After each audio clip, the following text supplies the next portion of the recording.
সে আহসানীয় mission বলতেছে না, আহসানীয় mission আমার কেন্দ্র পরীক্ষার হল ভাই। এই যে এখানে দেখা দুয়ারিপাড়া গভর্নমেন্ট কলেজ, কলেজের নাম বলতে পারে না।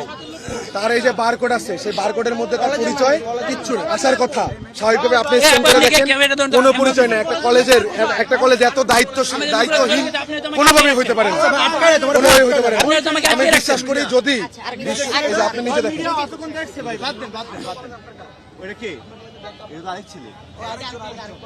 আরেকজন ধরা হয়েছে,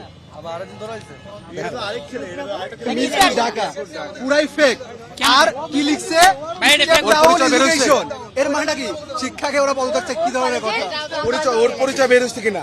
একটা কলেজের কিন্তু প্রত্যেকের ইউনিক বারকোড থাকে, আপনি জানেন এটা? সবার প্রত্যেকটা শিক্ষার্থীর ইউনিক বারকোড থাকে, সেই ইউনিক বারকোডের সাথে তার এটা মিলতেছে না। হ্যাঁ, আমার ফ্রেন্ডকে ফোন দিয়ে বলতে পারি। কলেজের কোনো টিচার, কলেজের কোনো টিচারের নাম্বার দেওয়া যাবে?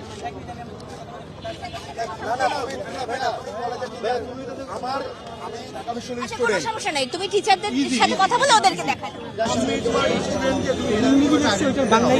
দেখেন, আমি ঢাকা বিশ্ববিদ্যালয়ের স্টুডেন্ট, আমার টিচারের নাম্বার যখন আমি সার্চ দিয়েছি, না হলেও কমপক্ষে 20-25টা টিচারের নাম্বার আছে এখানে কমপক্ষে। সে একজন টিচারের নাম্বার দিতে পারতেছে না, এরপর থেকে আর কি বলবেন? এখন শান্তি রক্ষার স্বার্থে আমরা তাকে কি করতে পারি, ছেড়ে দিতে পারি, কিন্তু যদি তাকে ধরে নিয়ে বিশ্ববিদ্যালয়ের জায়গায় যে নৈরাজ্য সৃষ্টি করতে আসছে, তাকে দিয়ে প্রক্রিয়া টিমের হাতে দেওয়া যেতে পারে, আইন শৃঙ্খলা রক্ষাকারী বাহিনীর হাতে তুলে দেওয়া যেতে পারে। এটা কি আপনারাই বলেন, আপনারা মিডিয়ার কাছে জিজ্ঞেস করি, আসলে একটা আন্দোলন কিভাবে স্যাবোটাজ করা হয়? আমরা বিশ্বাস করি তারা যে দাবিগুলো নিয়ে আসছে, তারেক রহমান এবং তার সরকার সর্বোচ্চ পরিমাণ আন্তরিক, তাদের কথা শুনতে পারতো, তাদের প্রতিনিধি পাঠাইতে পারতো।